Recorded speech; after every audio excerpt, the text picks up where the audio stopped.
South Africans have suffered a loss of income estimated between 41 million and 53 million rand due to the COVID-19 pandemic. Now, this figure accounts for 9.5 million formal and formal sector employees and 2.5 million informal workers. And these findings are based on the United Nations Development Programme and their rapid assessment that was commissioned by the Social Development Department with a specific focus on vulnerable groups. Now, Social Development Minister Lindiwe Zulu said that they acknowledge that government has weaknesses and that budget challenges exist and targeted interventions are needed. Notwithstanding that, the drop in taxable income to the South African Revenue Service, where there are only about 3 million personal income tax contributors remaining, is also a huge factor. Now, the question is, with South Africa's shrinking personal income tax base, what are the best interventions that we can come up with as a state? And to discuss this, we're joined by social commentator King Paniel and transformational entrepreneur Patrick Wana. Thanks so much, gentlemen, to both of you for joining us here on Morning Live. Good morning, Sakina. Thank you very much, Sakina. King, let me start with you. The department says that strategic targeted interventions is what is required to address the needs of the poor. So what would those strategic interventions look like?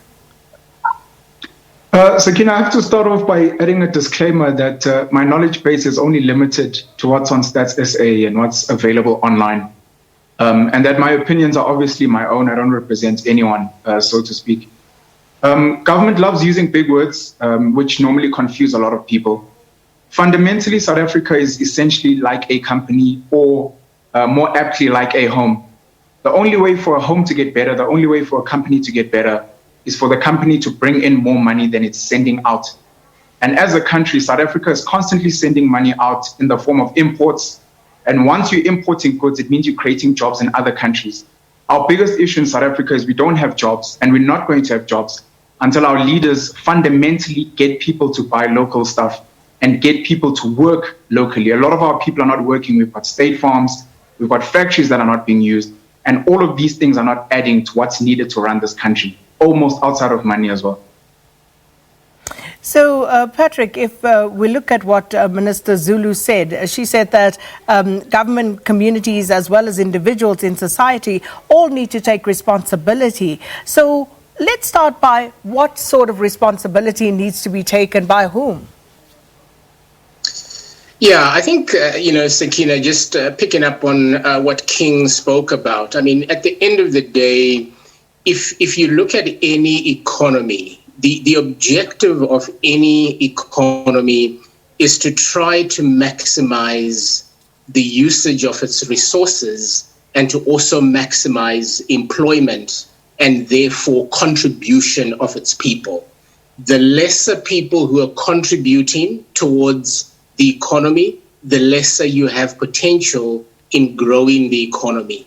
And therefore, we are at a critical stage where we need to get that ramp up of maximum usage of resources combined with bringing as many people into employment as possible. So when I look at it from a social welfare perspective, work has dignity, contribution has dignity, and any society that incentivizes or even rewards people for not working, and I know this sounds very harsh, but we need to actually ask ourselves the question, are we perhaps incentivizing and rewarding people for not working? Because if we are, then we are taking our country down a very, very slippery road that we can't recover from. So therefore, for me, it's about how do we maximize bringing people into work? And I was even thinking in terms of, even for example, welfare for work programs, welfare for skills development programs, where we are linking the welfare that people are getting to them contributing in some way through some work, even if it means picking up rubbish, even if it means cleaning the streets, but at least we are linking the welfare to some level of productivity, or we are linking the welfare to them being developed in some way in terms of skills. So that's a critical element, I believe, that we need to look at very carefully within the social welfare system. So would you say that some of these public works programs that do exactly what you're suggesting, are those not some of the examples that you're looking for? And does that go far enough, though? Because you also mentioned dignity, and people are always concerned about the dignity in the types of jobs that are actually offered. Yeah, I think there's a level of dignity, but I believe when we are truly bringing public works programs, it's about making sure, first of all, that we don't have people on welfare who shouldn't be on welfare. So I think there's an element of making sure that we are not having people on welfare who shouldn't be there. Then the second thing is, when it comes to work for dignity, we have to start somewhere.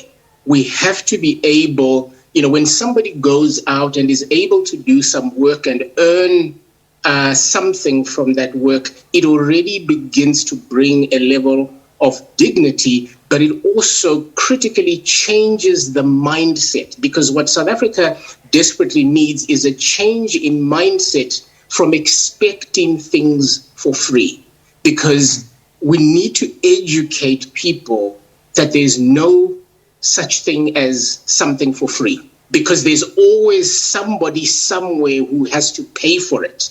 And therefore, free is not, we should almost take this word free away, because free means I might not be paying for it, but somebody else is. And the more we can help ourselves change the mindset of free and think about how do we contribute. So I think the word contribute is a critical word that we need to be educating ourselves on, so that we can all be contributors in some way. Let's push that peanut a little further, King. Minister Zulu also acknowledged some of the weaknesses in terms of what government is faced with. She spoke about budget challenges, which is, of course, a real concern in South Africa. And the policies, do you believe that the policies are part of the problem? And if so, how?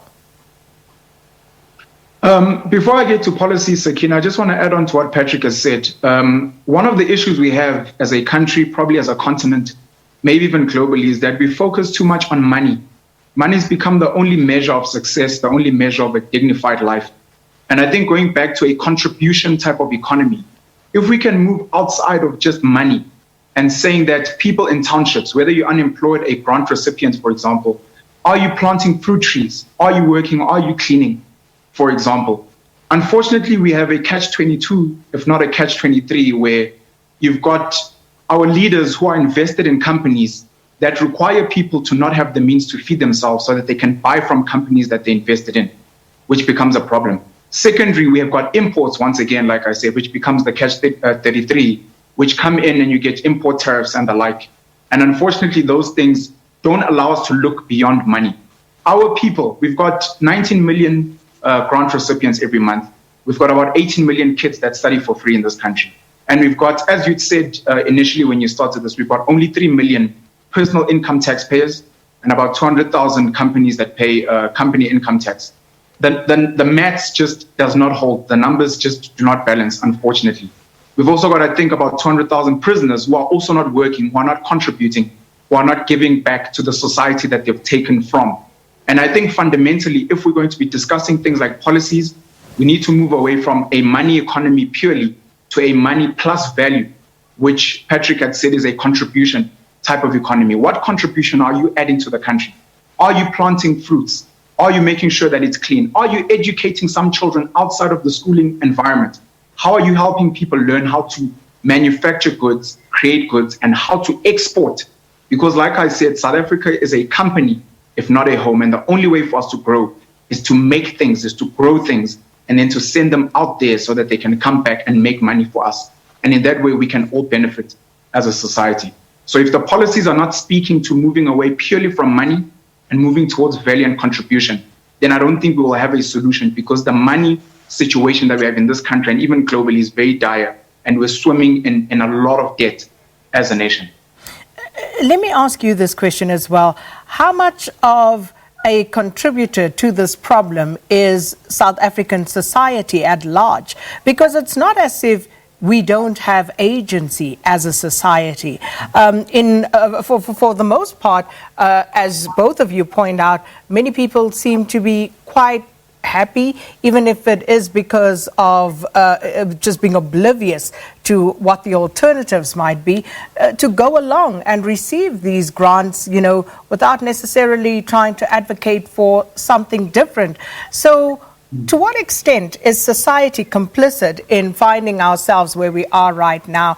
And how do we go about implementing that mindset shift that Patrick also spoke about? Because you're saying we should be planting trees, we should be doing all these things. But if nobody teaches you, if you're not geared towards that sort of mindset from an early age, how do we expect people to just wake up and suddenly be that? Of course. We've got I don't want to mention this really controversial point, which is we've been taught to look up to the sky for solutions, whether it's from a religious perspective or from a political perspective. We're constantly waiting for someone else to solve our problems, and there's no dignity in that.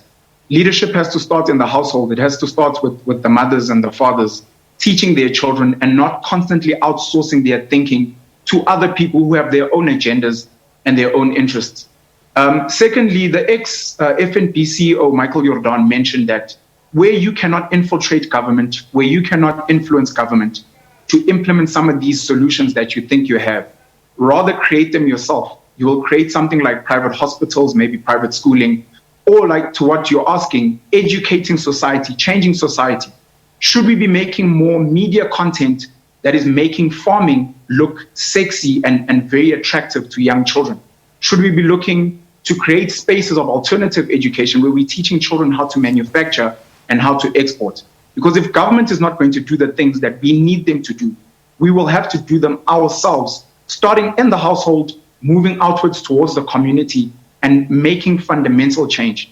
Unfortunately, whether you blame religion or you blame schools or you blame politicians, our minds have been numbed to coming up with solutions for ourselves and just thinking logically in how can I solve my problem. And it's up to people like myself, people like Patrick, people like you, Sakina, and all your listeners and your viewers to sit down and ask themselves, how can I be the change that I want to see in the world? How can I solve the problems outside of just money, outside of just waiting for politicians?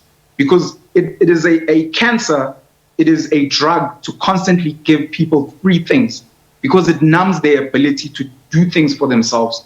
And unfortunately, we end up with a very, very, very weak nation.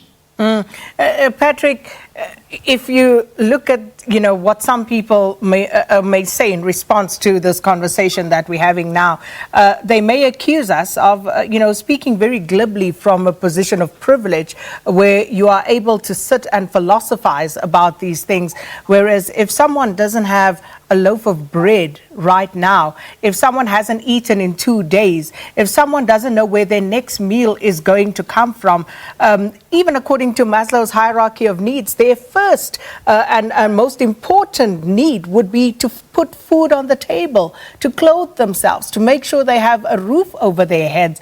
They're not thinking about, okay, how do we move from, this 350 SRD grant that government is offering us now to more higher level thinking issues? Yeah, Sakina, I think you are absolutely correct in that Maslow hierarchy of needs.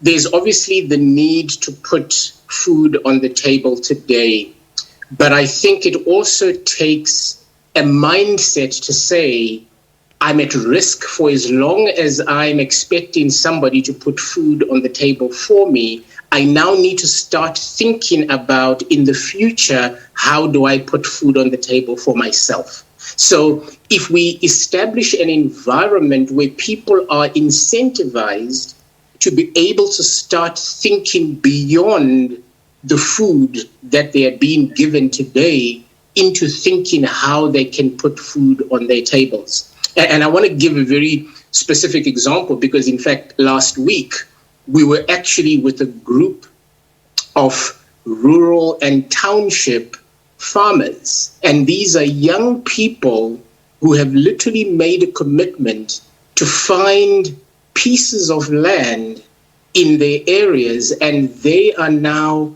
planting vegetables. They are planting beetroot. They're planting potatoes. They're planting, morojo.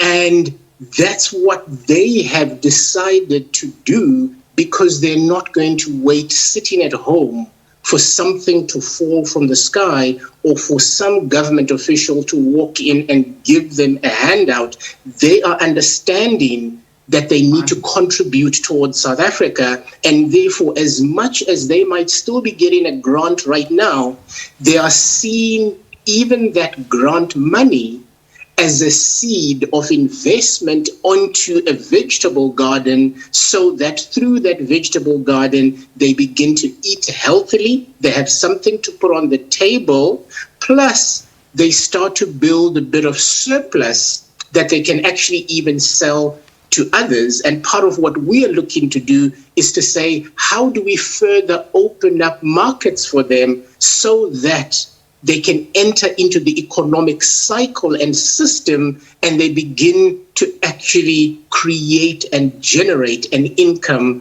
from the investment that they've made in the land. So for me, those are real examples of what people are doing out there. And I think if government begins to put governance structures in place and even policy structures in place that can incentivize people to do that. So for example, if the grants that people are getting can be linked to a system that says, well, hang on, we can give you a pack of 120 of seed if you commit to have a patch of land that you are now going to work. In that way, the grant is attached to seed, which is now being brought into contribution, and we start a cycle where people who were not participating begin to participate. So the people out there, even in the rural areas and the townships, let's not be naive. There are people who are thinking about these things because they're not happy to remain where they are, but we must contribute towards that. And if government can come to the party, we can really get this cycle moving forward in the most amazing way. And we are out of time, but King, I want to ask you very quickly, like in 30 seconds, the UNDP says that the 350 Rand, that SRD grant, for example, is below the country's food poverty line, which is currently at 561 Rand. And they want the allocation of that 500 Rand child support grant top up to be per child rather than per guardian. The question then becomes, again, how sustainable is this under the country's current financial challenges? Not sustainable at all. And with jobs constantly falling, we're going to see, as you said, less tax coming into the country moving forward. Until our people free themselves from only thinking about money and moving towards creating value, tangible value, we're not going to get anywhere. Number two, as long as our leaders are thinking of short-term solutions in the sense that they want to increase their share portfolios, instead of getting their citizens to actually grow the portfolio of the country as a whole that exports, we're not going to get anywhere. We need to move beyond money and move towards value and contribution. And we need to stop having short-term solutions that are only centered around money and enriching the privileged who have share portfolios and companies that need us to need them instead of us needing ourselves. Well, gentlemen, thank you so much. Hopefully, we've planted a seed that will grow and flourish. Social commentator King Penuel and transformational entrepreneur Patrick Gwana discussing South Africa's welfare system as it currently stands.